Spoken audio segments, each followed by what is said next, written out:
ಇದು ಶಿವಾಲಯ ಇದು. ಹಾಗಾಗಿ ಆ ಅರ್ಥದಲ್ಲಿ ನಾವು ನಮ್ಮ ಶರೀರವನ್ನು ಅಲಂಕರಿಸ್ಕೊಳ್ಬೇಕು, ಶರೀರವನ್ನು ಚೆನ್ನಾಗಿ ತೊಳಿಬೇಕು. ಯಾಕೆಂದರೆ ಶಿವನ ಮನೆ ಇದು.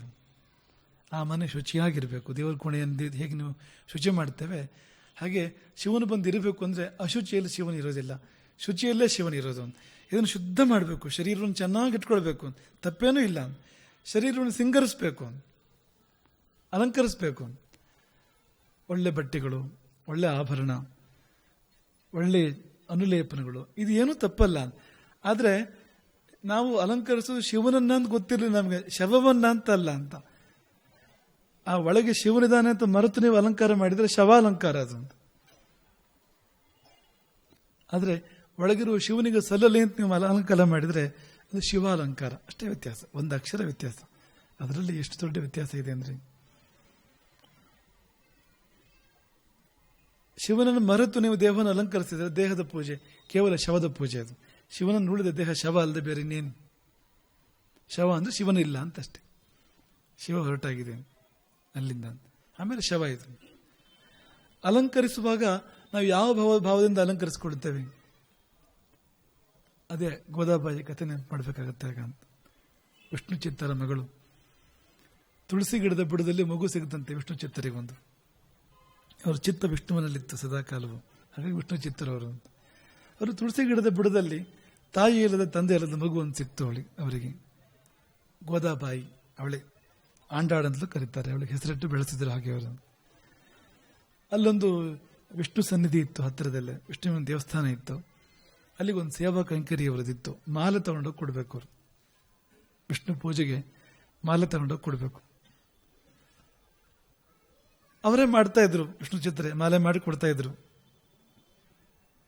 ಕೊನೆಗೆ ಮಗಳು ದೊಡ್ಡವಳಾದ್ಮೇಲೆ, ಬೆಳೀತಾ ಇದ್ದಾಳೆ ಮಗಳು, 15 ವರ್ಷಕ್ಕೆ ಹತ್ರ ಆಗ್ತಾ ಇದೆ, ನೀನೇ ಮಾಲೆ ಕಟ್ಟಮ್ಮ, ನಿಂದೆ ಸೇವೆ ಆಗಲಿ ಒಂದು. ಅವಳೇ ಮಾಲೆ ಕಟ್ಟಿ ಕೊಡ್ತಾ ಇದ್ಲು. ಒಂದು ದಿನ ಅರ್ಚಕರು ಕಿಡಿಕಿಡಿ ಆಗ್ತಾರೆ. ಯಾಕೆಂದ್ರೆ ಮಾಲೆಯಲ್ಲಿ ಕೂದಲಿದೆ, ಉದ್ದ ಕೂದಲಿದೆ. ಯಾರ್ದು ಇದು ಅಂತ ಶುರುವಾಯ್ತು. ಯಾರೋ ಮುಡ್ಕೊಂಡು ಕೊಟ್ಟಿರೋದು. ಈಗ ದೇವ್ರ ನೈವೇದ್ಯ ಕೊಡೋದು ಮೊದಲೇ ನಾವು ರುಚಿ ನೋಡ್ಬೋದ, ಮೊದಲೇ ತಿನ್ಬೋದ, ನಾವು ತಿನ್ಬೋದು. ಶಬರಿ ಆದ್ರೆ ತಿನ್ಬೋದು, ತಿಂದಿದ್ದೇ ನೈವೇದ್ಯ ಆಗ್ಬಿಡುತ್ತೆ ಅಂತಾಗ ಅಂತ ಅಷ್ಟೇ. ಯಾರಿದು ಒಂದು ಕಿಡಿಕಿಡಿ ಆದ್ರು. ವಿಷ್ಣು ಚಿತ್ರಿಗೆ ಆಶ್ಚರ್ಯ ಆಯಿತು. ಮಗಳು ತುಂಬಾ ಒಳ್ಳೆಯವಳು, ಅವಳಿಗೆ ವಿಷಯಾಸಕ್ತಿಯೇ ಇಲ್ಲ ಏನು ಅಂತವಳು ಹೇಗೆ ಹೀಗೆಲ್ಲ ಮಾಡೋಕ್ಕೆ ಸಾಧ್ಯ ಅಂತ. ಆದ್ರೆ ಕೂದಲು ಬಂದ್ಬಿಟ್ಟಿದೆಯಲ್ಲ. ಮರೆಯಲ್ಲಿ ನಿಂತು ನೋಡಿದ್ರಂತೆ ಮರುದಿನ.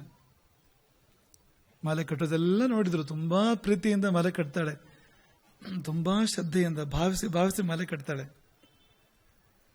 ಮಾಲೆ ಕಟ್ಟೋದಿನ ಮನಸ್ಸನ್ನೇ ಕಟ್ತಾಳೆ ಹರಿಪದದಲ್ಲಿ. ಅದು ಎಲ್ಲ ಮಾಲೆ ಕಟ್ಟಿ ಆದ್ಮೇಲೆ ದಿಗಲಾಗಿತ್ತು ವಿಷ್ಣು ಚಿತ್ರಿಗೆ ಅಂತ. ನೋಡಿದ್ರೆ ಮಾಲೆಯನ್ನು ಮುಡ್ಕೊಂಡು ಕನ್ನಡಿ ಮುಂದೆ ನೋಡ್ಕೊಳ್ತಾ ಇದ್ದಾಳೆ. ಹೇಗೆ ಕಾಣ್ತೀನಿ ಬಹಳ ನುಗ್ಗಿದ್ರಂತೆ ವಿಷ್ಣು ಚಿತ್ರರು, ಬೈದರು.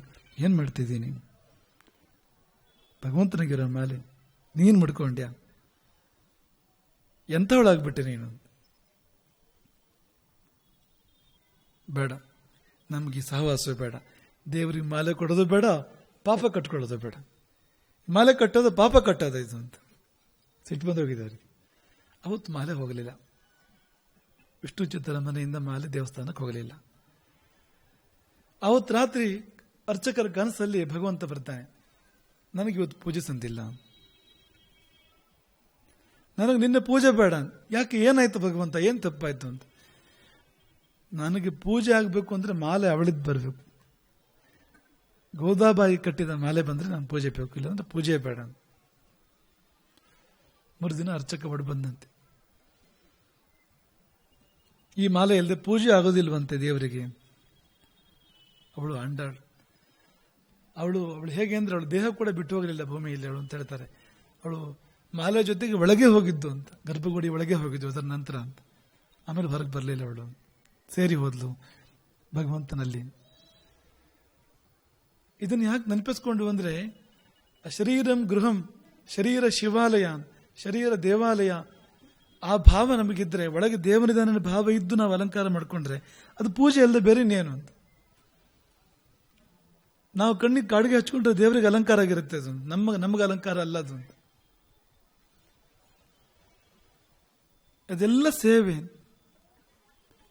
ಅದರ ಅಭಾವ ಇಲ್ಲದೆ ಇದ್ರೆ, ಅದೇ ದೇವತೆಗಳಿಗೂ ರಾಕ್ಷಸರಿಗಿರೋ ವ್ಯತ್ಯಾಸ ಅಷ್ಟೇ. ರಾಕ್ಷಸರು ಕೇವಲ ದೇಹವನ್ನೇ ಪೂಜಿಸೋರು. ಉಪನಿಷತ್ತು ಹೇಳುತ್ತೆ ಅವರಿಗೆ ರಾಕ್ಷಸರು ಅಂತ ಹೆಸರು. ದೇಹವನ್ನೇ ಪೂಜಿಸ್ತಾರೆ ಅವರು. ಹಾಗಾಗಿ ದೇಹದಲ್ಲಿ ದೇವನನ್ನ ಕಂಡು ನಾವು ಪೂಜಿಸಬೇಕು. ಆಗ ನಾವು ಊಟ ಮಾಡಿದರೆ ಆ ಊಟ ನೈವೇದ್ಯ ಆಗುತ್ತೆ.